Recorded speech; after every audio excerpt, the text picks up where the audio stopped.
Os irmãos com a paz do Senhor. Jesus é bom e o diabo não presta.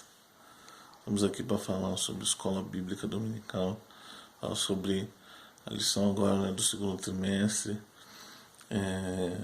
Essa revista agora que tem por título A Igreja Eleita, redimida pelo sangue de Cristo e selada com o Espírito Santo da promessa.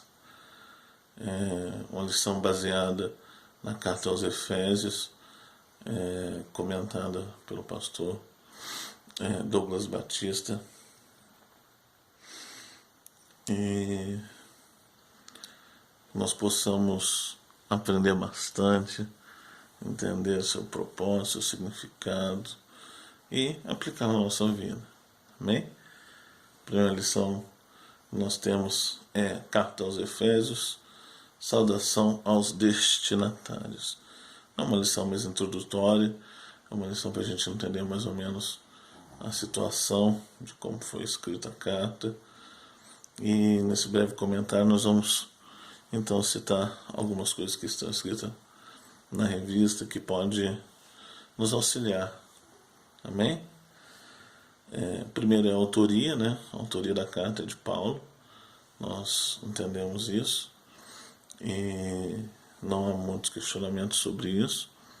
O interessante é que Paulo vai usar, ao invés de usar o seu nome hebreu, né, Saulo vai usar o seu nome grego, né, Paulo, que ele é de Tarso, né, uma cidade grega, mas dominado pelo Império Romano. Então, o nome que ele usava aí, quando os romanos apareciam, é o nome de Paulo. E aí esse nome fica emblemático quando ele vai mostrar que ele quer fazer, quer usar esse nome para mostrar aos gentios, certo? Que ele é o chamado e ele valoriza o seu chamado de apóstolo dos gentios, aquele que leva a mensagem de Deus para os gentios. E muitas vezes nós temos que aprender isso mesmo, dar valor no nosso chamado, na nossa intenção, aquilo que, na intenção que Deus tem colocado em nosso coração, podemos trabalhar para Ele. Ela foi escrita essa carta foi escrita no momento em que Paulo está preso, uma prisão domiciliar em Roma. Então ele tinha liberdade para ensinar, só não podia ir e vir, mas ele poderia falar, poderia receber visita. E aí também teve a oportunidade de enviar algumas cartas. E mais ou menos como a situação que a gente está agora, né? Paulo não tinha internet, né, naquela época, senão estaria trabalhando de outra forma. E ele usou o que ele tinha para poder pregar o nome de Jesus, mostrando que quarentena não é desculpa para não falar de Jesus. Não é desculpa para eu e você falamos aqui, não, quando voltar aos cultos a gente começa a fazer alguma coisa. Não, dá para fazer antes. Ela foi escrita nesse período de prisão domiciliar. A revista vai dizer que essa prisão aconteceu mais ou menos entre 60 e 62 depois de Cristo, e que a carta deve ter sido escrita então entre 61 e 62 depois de Cristo. Coisa importante também que a gente tem que citar é que ela foi destinada à igreja que estava na cidade de Éfeso. E a cidade de Éfeso não era uma cidade pequena, pelo contrário, era uma cidade muito grande. É uma cidade de 500 mil habitantes, que para nós já é uma cidade grande. Para os tempos de hoje, com as aglomerações hoje que existem, já é um número expressivo, ainda mais naquela época. Naquela época, então, esse número é gigantesco. É uma cidade costeira, então ela recebia muitas pessoas de fora, de outras culturas, e isso aquecia o comércio deles, né? Era mais fácil o acesso a mercadorias de outros países, de outros lugares. Era também um povo que vivia também da questão de vender itens religiosos, vender itens no templo, itens feitos de prata. E lá o maior templo é o templo de Diana, né, que também é Artemis o nome, deusa da fertilidade. E é nessa situação que Paulo vai pregar lá, vai batizar a gente com o Espírito Santo, vai orar para que Deus possa batizar. E Deus batizou com o Espírito Santo. E lá foi estabelecida então essa igreja. O povo começou a se converter. Muitos não gostaram, né, de ouvir Paulo falar contra a idolatria, porque estavam perdendo seu lucro, né? Então resolveram brigar contra Paulo para que não perdesse o seu lucro, o seu dinheiro. E mesmo assim nós vemos que Paulo não recua, não vai para trás. Ele quer falar, ainda que alguns queriam, não deixaram ele ir, se expor, porque poderia até mesmo ser morto, né? Esse povo poderia muitas vezes querer se vingar, né? Mexer com o dinheiro do povo não é fácil, não. Mexer com o dinheiro desse pessoal não é fácil, não. Certo? Você está pregando que não é mais para ter idolatria. Então os artesãos lá que faziam esses itens de idolatria, essas imagens, essas coisas, iam perder a sua renda, iam colocar a culpa toda em Paulo. E nessa situação, então, Paulo se tornava inimigo deles. E muitas vezes acontece isso. Você prega a verdade e alguns acabam te tendo por inimigo, só para você pregar a verdade. Mas que nós possamos ter sabedoria para lidar com essas situações, nós possamos ter iluminação do Espírito Santo, para que nós possamos caminhar em direção ao plano de Deus na nossa vida. Mudar a estratégia se for necessário. Paulo estava pregando na sinagoga, o pessoal na sinagoga não queria muito ouvir ele. Ele arrumou um jeito, foi pregar em outro lugar, mas a igreja em Éfeso foi estabelecida. Porque Deus é que comanda, ele é o dono da obra ainda. Então, se não estava funcionando do jeito, Deus abriu outra porta, mas a palavra dele foi pregada. Que nós possamos ter isso na mente. Saber que muitas vezes o nosso primeiro plano pode não dar certo. Nossa primeira estratégia pode não dar certo. Mas que Deus pode levantar e nos mostrar outra estratégia, com certeza. E que nós possamos estar com olhos abertos. E não ficar frustrado quando o primeiro plano não dá certo. Quando o primeiro plano falha. O primeiro plano é o quê? Era chamar os judeus, aqueles que já estavam na casa do Senhor, chamar eles para Jesus. E depois chamar os outros. Porque aí a sinagoga ia ser uma estrutura para receber essas outras pessoas.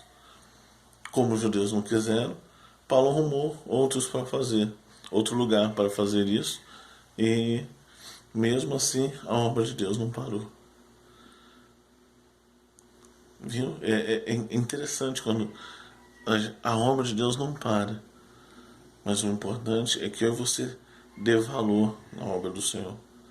Dê valor naquilo que Deus colocou na sua mão. Não faça de qualquer jeito, não.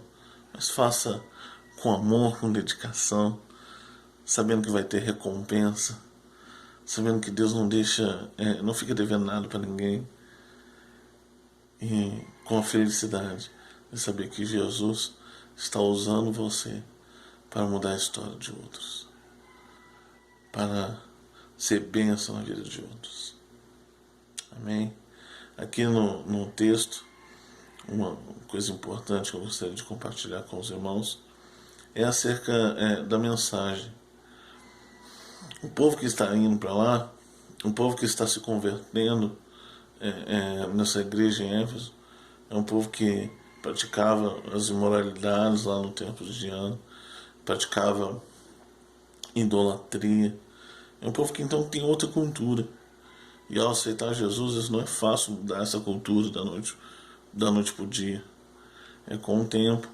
Mas Paulo vai escrever essa carta, então, como uma orientação geral, como uma orientação de algumas coisas que são importantes para aquele que é novo convertido, para aquele que precisa entender que precisa mudar de vida, que não dá mais para viver da maneira que vivemos, que quando nós aceitamos Jesus, Ele nos aceita do jeito que nós estamos, mas não deixe a gente permanecer dessa mesma maneira. Mas a todo dia ele vai melhorando nós. E aí ele vai dizer que a mensagem é em duas partes. Jesus é o cabeça e a igreja é o corpo. E que essa mensagem, essas divididas em duas partes, elas geram outros desdobramentos. Esses desdobramentos são a consumação do plano eterno de Deus na pessoa de Jesus Cristo, a atuação do Espírito Santo como penhor da experiência da salvação, a reconciliação dos povos por intermédio da cruz de Cristo, a revelação do mistério da vontade de Deus por obra do Espírito Santo, um novo estilo de vida baseado na unidade, na comunhão com o Espírito, na frutificação, na adoração e na intercessão no Espírito, e os novos relacionamentos conjugais e a luta contra o diabo. É interessante, todos isso que eu citei agora, os irmãos vão entender. É o plano de Deus para nós. Nós caímos no pecado, Deus enviou seu Filho, consumou esse plano, seu Filho veio, Cristo veio obediente, homem perfeito. Nós já falamos sobre isso na última aula, na última aula do primeiro trimestre. E esse homem perfeito nos deu a oportunidade de poder receber a salvação. E essa salvação só foi possível porque o Espírito Santo nos convence do pecado e assim nós podemos nos arrepender. Porque sem arrependimento não há remissão do pecado, tem que ter arrependimento.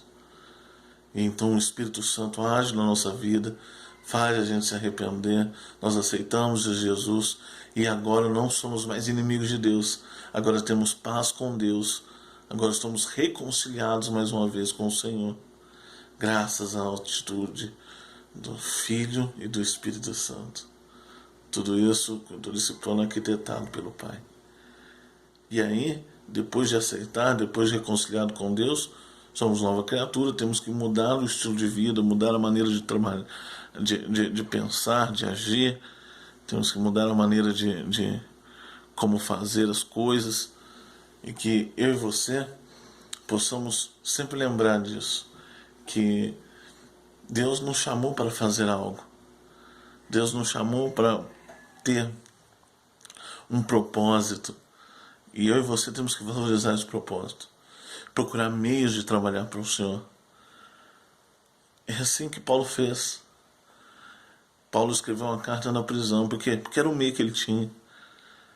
Paulo mudou aonde ele pregava, arrumou um outro lugar para pregar. Por quê? Porque era o meio que ele tinha.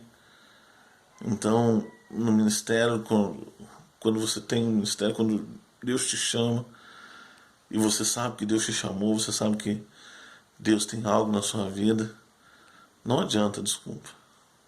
Não adianta você falar que não dá para fazer, que não adianta.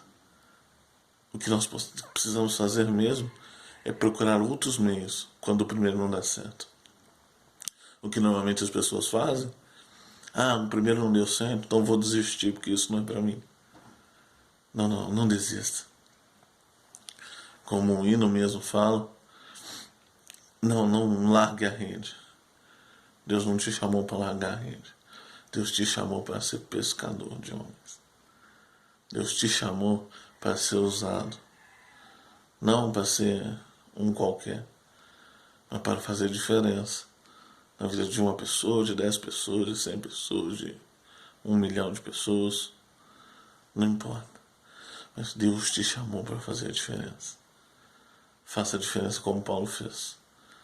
E no meio da dificuldade, conseguiu ainda trabalhar para Jesus. Amém?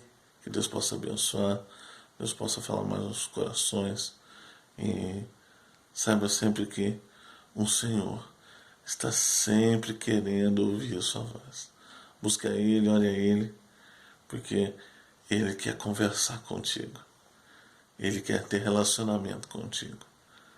Amém? Deus abençoe. Fica essa palavra Em nome de Jesus. Paz do Senhor.